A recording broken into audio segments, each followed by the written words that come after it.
Hello, everybody. Good evening. Happy April to you. I'm Gina Page, president and co-founder of AfricanAncestry.com. And for those of you who don't know, although you should, because you're here on our page, we are the pioneers of genetic ancestry tracing for Black people all around the world. And we've been doing this work for 22 years. So that's what pioneer means. Pioneer means you came first. So before any of the companies that are in the news today or that you may be familiar with, we were here helping to transform the way we as Black people see ourselves and the way we see Africa. And we do that and have done that through DNA.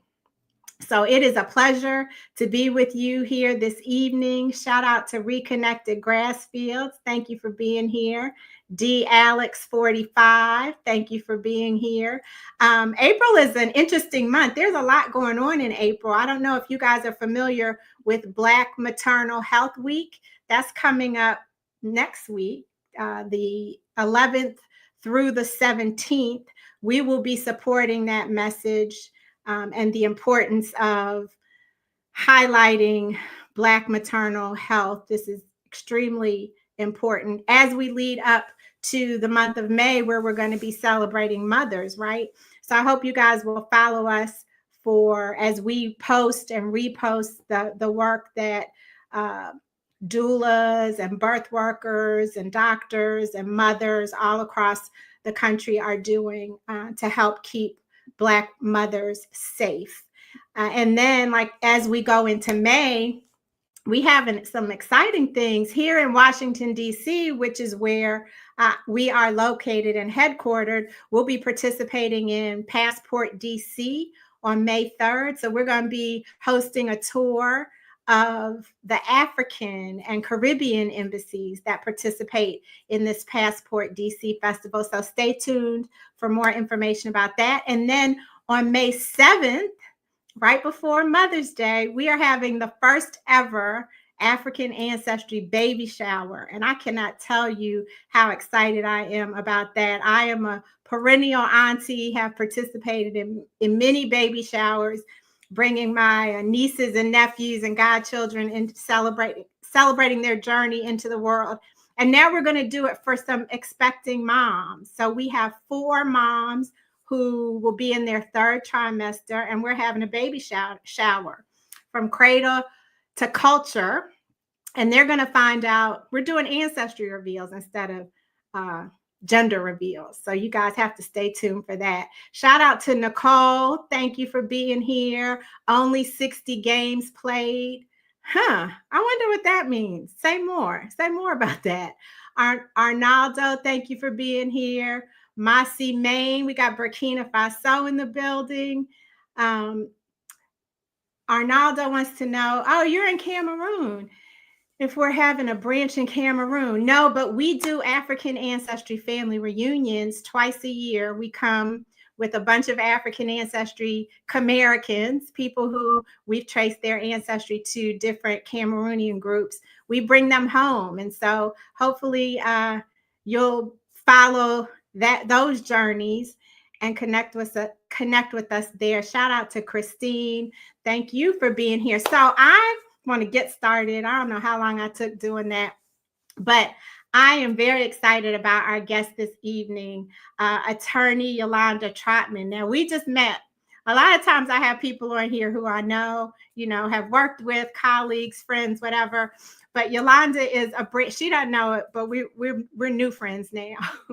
And we found Yolanda on Instagram. As it turns out, she's an African Ancestry family member. So I want to see you all put some I'm not going to tell her results, put the globe of Africa in the comments to welcome Yolanda. She's an African Ancestry family member. She's a historian, and she is a trial attorney and former judge. So this sister is serious. And she was talking about the recent developments with 23andMe in the media, and was breaking it down. And we were all just kind of listening like, okay, who is this sister? What's she talking about? And then she said, that's why I did African Ancestry. We were like, We need to talk to her. So I want you guys to put some Africa maps in the comments to welcome attorney Yolanda Trotman. Hello, Yolanda. How are you? I'm doing well, Dr. Gina. Thanks for having me. Oh, thank you for being here. You are so compelling. We've never met in person, but you seem like you're just like this huge ball of energy when you are doing your legal briefs on your IG channel, and just breaking it down in ways that we can understand.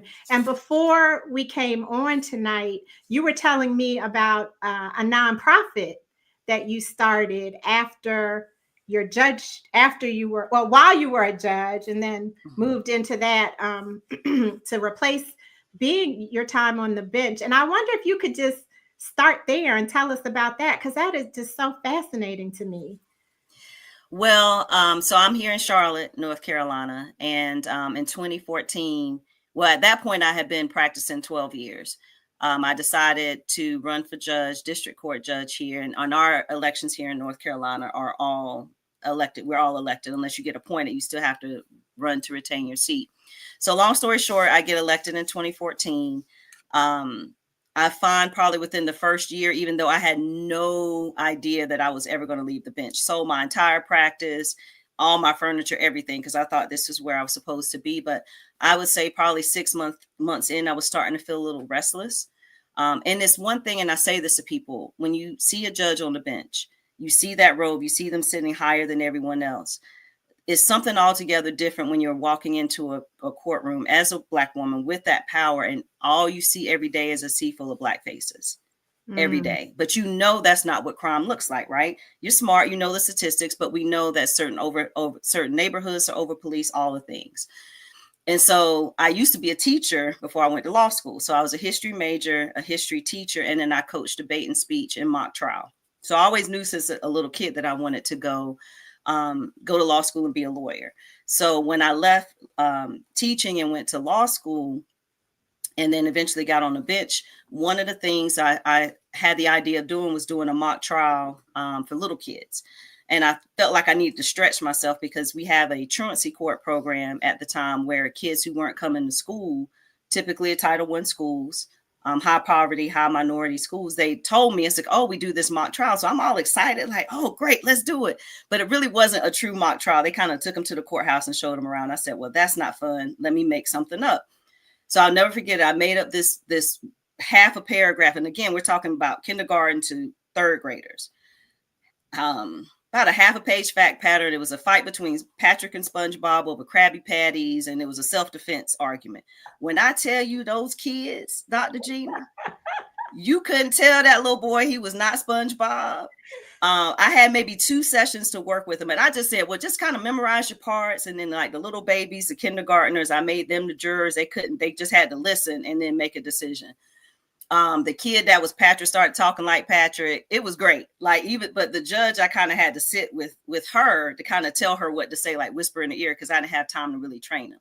Still have pictures from that because those kids blew me away, just blew me away. Even the little babies were in there. They listened because they were considering self-defense and, was Patrick wrong? Was SpongeBob wrong? And they rendered their verdict. Parents loved it, but I kind of sat with it. And then that summer, I kind of put together a pilot program, specifically picked a summer, specifically picked an area that I knew if I could make it here with this program with kids that look like me, who are going to tell it like it is, and this program has something to it. Now at this point, I think at that point, 4th and 5th graders, I've got some volunteers, and now I've got kids that look like me who are coming to the courthouse suited and booted. And if you can imagine 30 kids walking through the courthouse and they're like, what's going on? And they took over the courtroom. I had volunteers that helped them with their questions. All I did was sit beside a judge. And if he needed some help, I would kind of tell him what to say next. And then it just took off from there. So wait a minute. Was the judge one of the kids too? Mm-hmm. Okay. And the judge, what I did, I modified judge and jury instructions. So he was reading what a real judge would read. I just kind of made some of the language easier for him to read and kind of simplified it. But he was literally saying, for the most part, what a real judge would say. Wow. The jurors were sequestered. They had to do a jury oath. They actually like deliberated in the jury room. The bailiff called court to order because they were trained by someone who came from the sheriff's department to, you know, talk to the kids and then train the bailiff. It was fantastic. Wow. And that became my lifeline. That was my lifeline. I would have the hardest days in court because I worked twice as hard than my white male colleagues, keeping it real. And I could have the hardest day, but walking into that classroom or wherever I was, you know, working with the kids changed everything. And so as the program developed, I found myself at a crossroads. You can have a nonprofit as a judge, but you can't fundraise. There's certain people that you can't interact with. You can't get certain volunteers. And it was really getting some legs up under it. So, you know, there were some things that happened politically in North Carolina. Our Governor Cooper became the governor. And I felt like, okay, if I'm going to leave, I'm okay leaving the bench because I know he's going to appoint my replacement. And it was just a lot of prayer. And, you know, when God tells you to move, you move. I left. It was the scariest thing in my life because I literally found myself restarting a practice with 2 chairs and a coat rack. That's all I saved. I had no furniture. I had no cases, but, you know, I just knew I couldn't stay there. I knew I couldn't stay on the bench, and it was the best decision I ever made. I never looked back. So the nonprofit now, what is it called? It's called I Speak Now, ISPEAK Now. Okay. We took a break during COVID, and I'm actually at a point where I can come back to it. So we are revamping. We are revamping for the fall of this year. We only work with Title I schools. That's not going to change. May consider doing something with the curriculum, but it's still too close to my heart to be able to share that because I'm very intentional about the audience, and it has to be Black and brown kids. So I Speak Now is coming soon. You guys make sure you follow Attorney Trotman at Attorney Trotman on Instagram. Are you at Attorney Trotman on Facebook too? Or other platforms? Yeah. So of course my name on Facebook, TikTok, Attorney Trotman.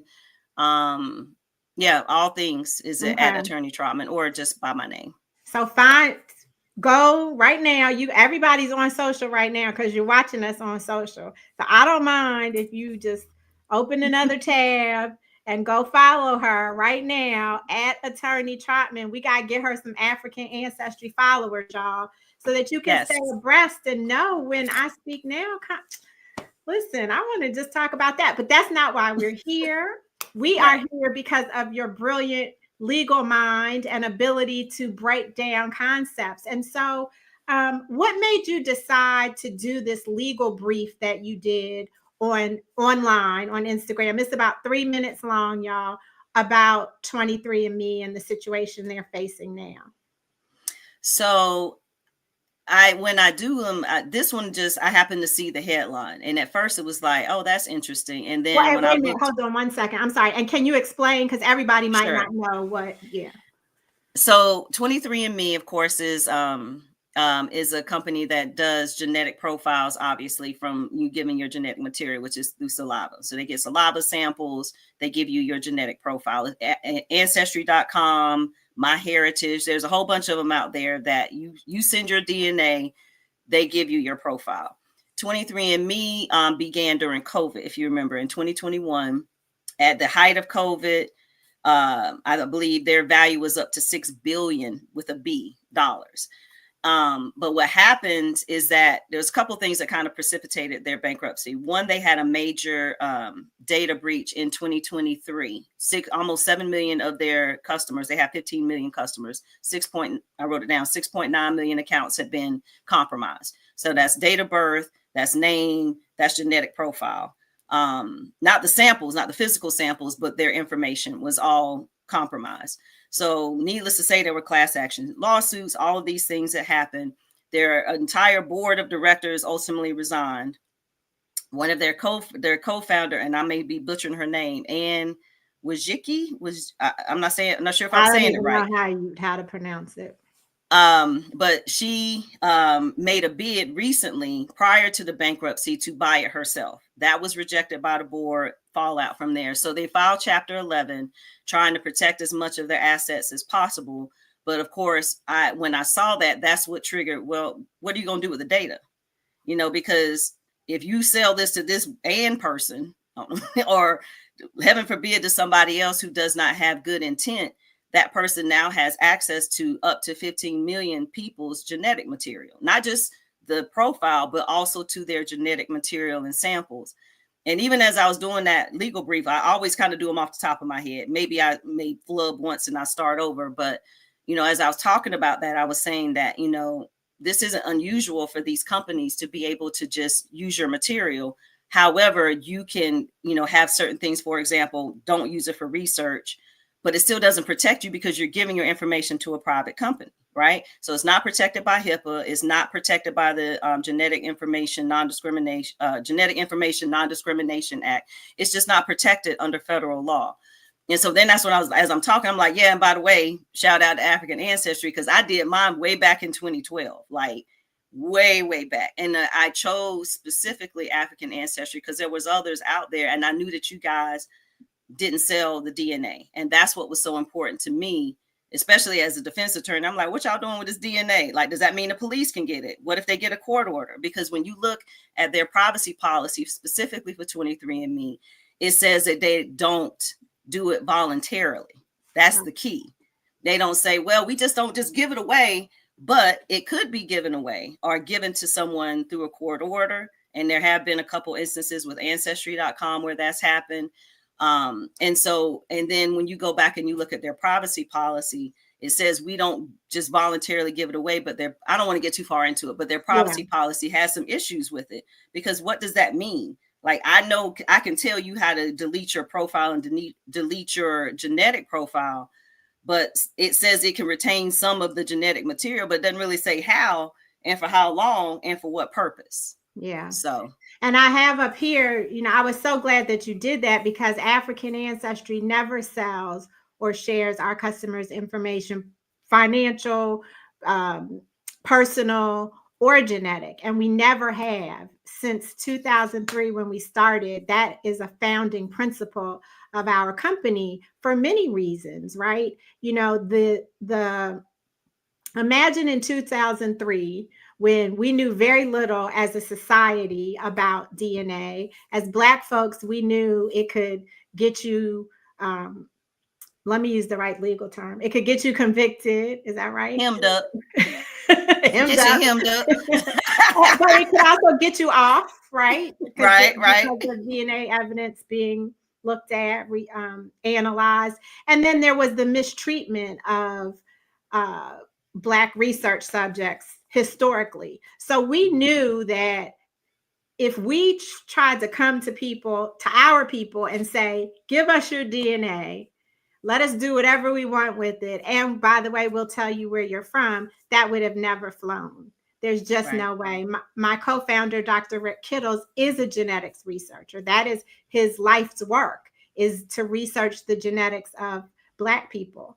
And he was adamant that, no, we are not keeping this. We are not using it in any way. So we destroy every sample that we get once we determine the result. And from a business perspective, as you can see, you just talked about the value of 23andMe. That's where the monetary value is in your genetic information. Mm-hmm. And so we made a decision long ago that we weren't going to go that route. But it's very important to us because we want people to know who they are.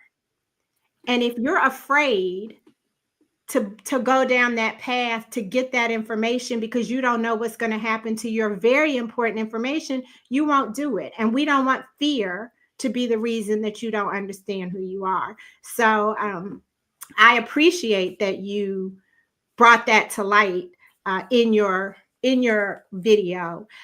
What can people do if they're concerned? Like what can somebody do that use one of these other companies now? They didn't choose African Ancestry, or maybe they did. Maybe they used another company and African Ancestry because they realized that they didn't get any good information about where they're from in Africa. So they came over to us anyway. What options do you have if you feel like your DNA is being misused? That's a great question. Unfortunately, the only thing that you can do is to revoke any permissions that you've given the company. That's the first thing. Two, you have to put them on notice that you will withdrawing any consent of using any of your genetic material or your profiles. And I want to pause here for a second because that's super important, because I wanted to look into a couple of things before we came on. And it's well known that Ancestry has been given GSK, which is a pharmaceutical company, data, just data, not the samples, but data for years to help develop drugs. Now, it's given anonymously, so it's not attached to a person's name or date of birth. But, you know, even if you say, for example, you go through the steps, and I kind of walk you through the steps. You go through the steps and you revoke those permissions. Even with 23andMe, their privacy policy, to me, from a legal perspective, is still too vague. Like, what happens when you sell this to, what if you sell it to a single person and a single person has access to all of that information? So to your point, you should be concerned. If Can I interject you for a second? So, because people have asked me this, well, what can people do? Why are people so concerned about where your DNA goes? And I think some of the major concerns are if that 23andMe data is sold to insurance companies, if it's sold to credit reporting agencies. These are the real tangible things that you could perhaps feel the impact of if all of a sudden your insurance rate were to change because of your genetic profile, or your credit rating were to change because of your genetic profile. And we know when you're Black, those things usually don't get better, they get worse. So absolutely. Yeah. So I think, so the short answer to your question, Dr. Gina, is if you are concerned, you should be, because there's not any federal laws that protect genetic privacy as it relates to a private company. You just don't have that protection. HIPAA and the Genetic Information Non-Discrimination Act is federal law that applies to hospitals and other entities such as that nature, but not to a privately owned company. Especially, what if it gets owned by one person? That's horrifying to me. That's horrifying to me. Yeah, that's why it was so concerning that the board quit, because then they lost all their checks and balances. And that, my understanding is, that's part of why the board quit, because they couldn't see eye to eye with the founder about how the information should be shared or sold, and wanted to buy it herself, which, anyway, I think that's a concern. So two things you should do if it's, for example, that company, because I can only speak to their process, but I'm sure it's pretty similar with others. So the first thing you want to do is go and log into your profile. You need to go and check your settings. You need to revoke any permissions as it relates to allowing your genetic material to be used for research purposes. That keeps them from selling saliva sample, whatever the case may be, so they can't sell it to other companies. But at least with 23, you can go in and at least download your profile, which I do suggest you do. Download your profile first, save it somewhere safe, then have them delete it, because there's an option for you to delete your profile. But then you have to take a second step. If you didn't already give them permission for research, that should not change. But if you gave them permission for research, you have to go further down in the settings, is towards the bottom, and then you have to revoke your permission for that altogether. I would say, even if you've done that or you think you've done that, then do it, and then just delete your whole profile after that. I couldn't sit here and tell somebody, and of course this is not legal advice. I'm approaching this from a concern from your data privacy and your genetic privacy. And unless you're going with a reputable company that you know, for example, such as African Ancestry, which you know is going to destroy your sample, then you know there's nothing floating around out there. Yeah. So that's what I would suggest. Maybe save your profile, but delete all of that and revoke any permissions that you've already given. And let it be a lesson. Read the fine print. So many of us, and I'm guilty of this too. You know, if there's an update to your phone, I don't sit there and read through everything. I scroll straight to the bottom and hit okay. You know why? Because I want to be able to use my phone. Right. So, you know, you have to read the fine print. And if you don't read the fine print, then you are subject to whatever the outcome is. But you made the decision to take that risk when you didn't read the fine print. So I think even for those of you who have not yet taken a genetic ancestry test, and hopefully you will see fit to take an African ancestry test, because we are the only company that can tell you, one, the present day African country that you share ancestry with, and two, the ethnic group within that country. So we really are in the identity business. We believe that you need to have this connection almost at the source, you know, at where your ancestor was before 1619, in order to reestablish and reaffirm and reclaim a sense of self. Yeah, you gotta be careful. You just have to know what you're getting yourself into, what the possibilities are, but don't let fear stop you either, because Yolanda, and I think you can attest to this, when you give blood, and HIPAA aside, I understand that, you know, there are these protections in place, but when you're born, they get your DNA. When you give blood, they get your DNA. When you do a drug test for a job, they get your, like, saying I don't want anybody to have my DNA, I think we're past that at this point. Right. It's who do you trust to use your DNA to give you information that's important to you. You do the drug test because it's important to you to get a job. You give blood because it's important for you to understand your own makeup or to give to others. So it's the same thing. If the outcome is worth what you have to do for it, then do it. But just don't be informed rather than afraid.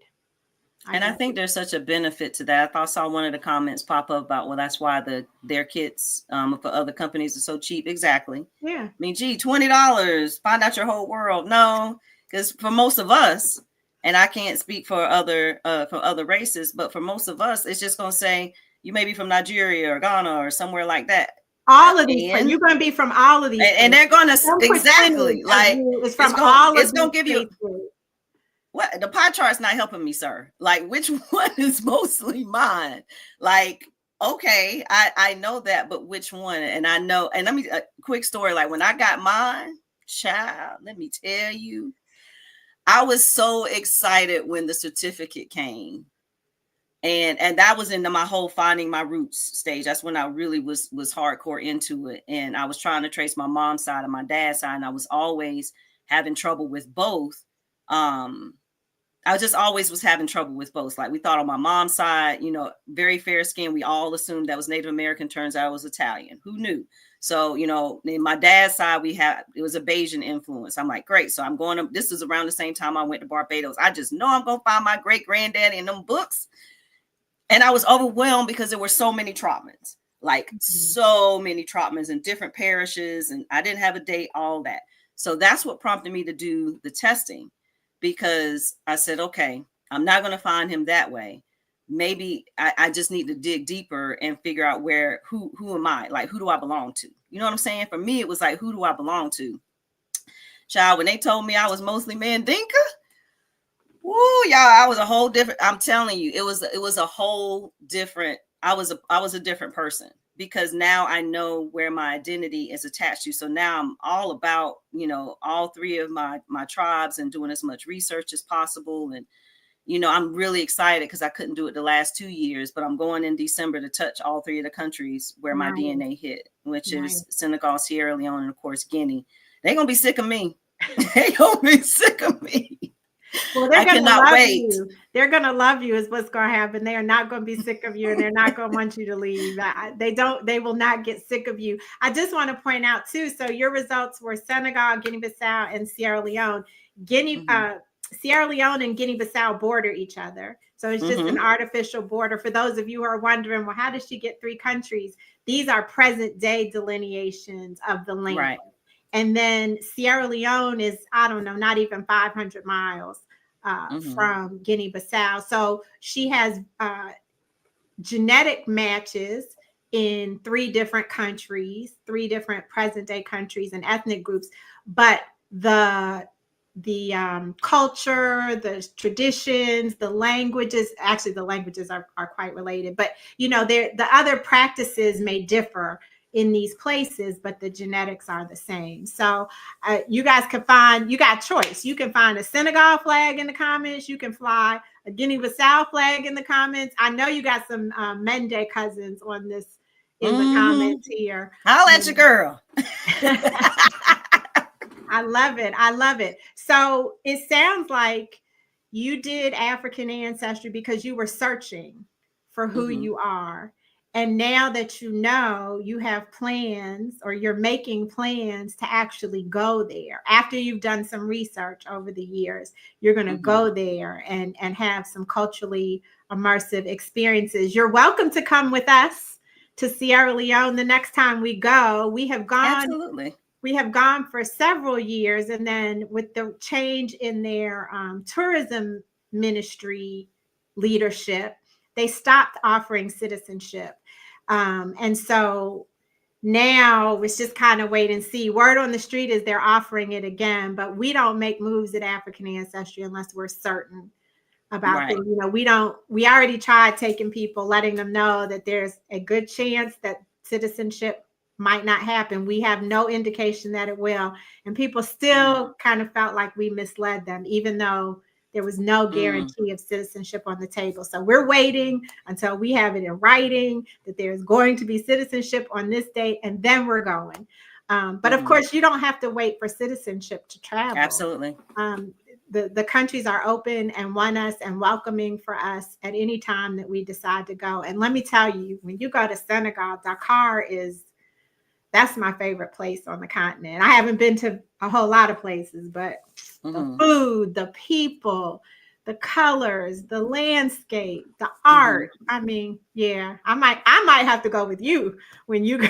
I'll get you the dates. Yes, ma'am. I love it. I love it. Yep, you got some Mende flags in here. Yolanda, thank you. Thank you so much for trusting African Ancestry with your journey. Thank you so much for speaking up on our behalf when you didn't have to. We didn't ask you to do that. We're glad that you did. And thank you for educating us just in general with your legal briefs, with this mock trial program for I Speak Now that's coming. I cannot wait to learn more about how those kids get impacted and thrive as a result of your vision. Like what a tremendous vision. You said SpongeBob versus who?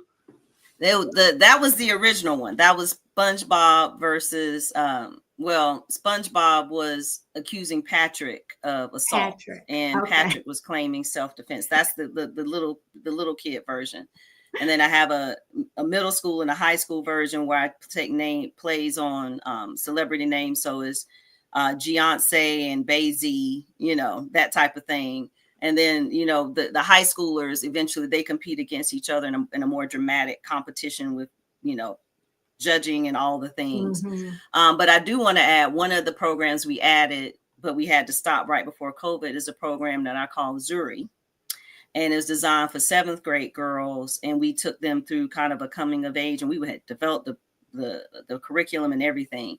And one of the things that I wanted to do with them, because this was back in 2018, I had taken my first trip to the continent, to Egypt and South Africa, and I had brought them stuff back. And part of what we had planned to do with the girls is to have them go through African Ancestry, figure out who they are.